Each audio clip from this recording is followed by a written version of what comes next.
प्रिय भक्तों, आप सभी पर विष्णु जी की एवं माँ लक्ष्मी की असीम कृपा बरसती रहे।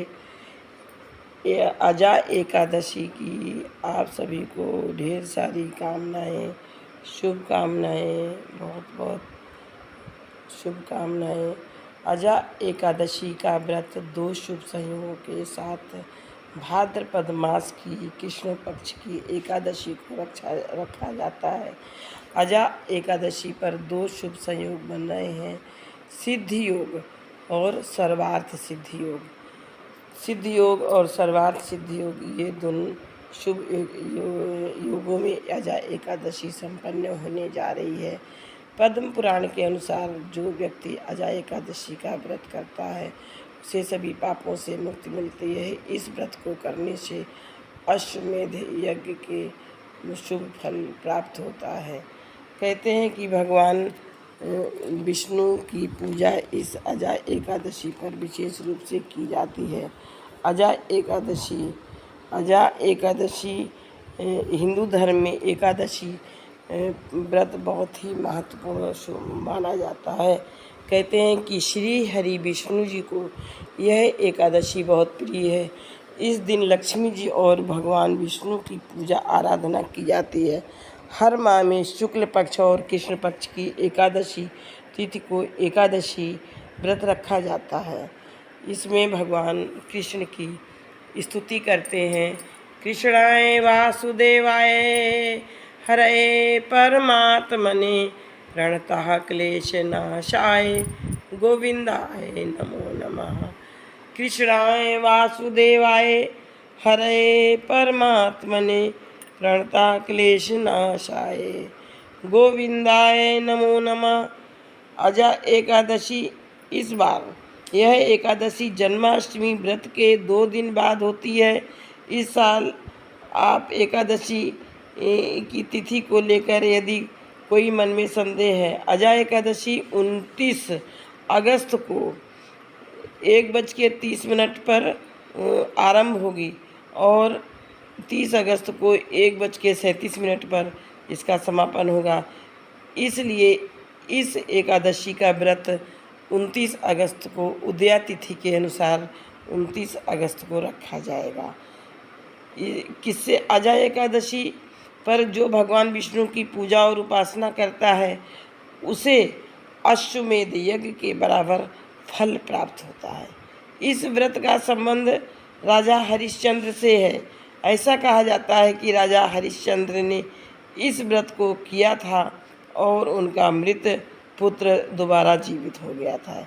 यही नहीं, राजा को सारा राजपाट भी वापस मिल गया था, ऐसा कहा जाता है। यह एकादशी सभी पापों को समाप्त कर मोक्ष को देने वाली है। किस प्रकार से इस अजा एकादशी की पूजा करते हैं?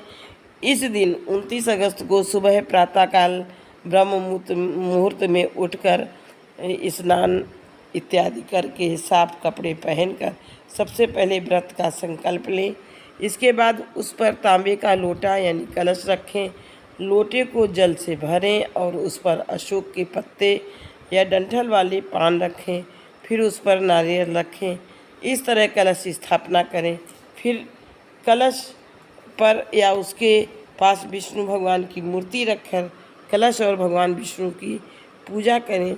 दीपक जलाएं और इसकी जो है विधिवत भगवान विष्णु की पूजा करने के बाद इस पे इनकी जो है व्रत कथा अवश्य पढ़ें।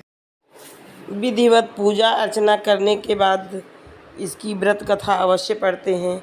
युधिष्ठिर उवाच, युधिष्ठिर कहते हैं कि हे कृष्ण, भादो मास के कृष्ण पक्ष की एकादशी का क्या नाम है? यह इसके सुनने की मेरी इच्छा है, उसे आप बताइए। श्री कृष्ण कहते हैं कि हे राजन, एकाग्र मन होकर सुनो, मैं विस्तार पूर्वक कहता हूँ। अजा नाम से यह सब पापों को नाश करने वाली है। जो मनुष्य ऋषिकेश भगवान का पूजन करके इसका व्रत करता है उसके पाप व्रत श्रवण से ही नाश को प्राप्त होते हैं। हे राजन, दोनों लोकों में हित करने वाली इससे परे और कोई नहीं है। मैंने यह सत्य कहा है। मेरा वचन झूठ नहीं है। हरिश्चंद्र नाम के एक राजा थे। वह चक्रवर्ती थे और सत्य प्रतिज्ञा वाले थे और सब भूमि के स्वामी थे।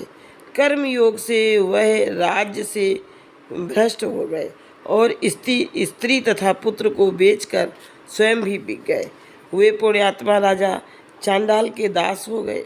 हे राजेंद्र, सत्य को ग्रहण करके मृतक के वस्त्रों को लेने लगे और वह श्रेष्ठ राजा इस पर भी सत्य से चलायमान नहीं हुए। इस विधि से राजा के बहुत से वर्ष व्यतीत हो गए। इसके बाद चिंता में पड़े वह राजा अत्यंत दुखी, क्या करूं, कहाँ जाऊं, मेरा कैसे उद्धार होगा।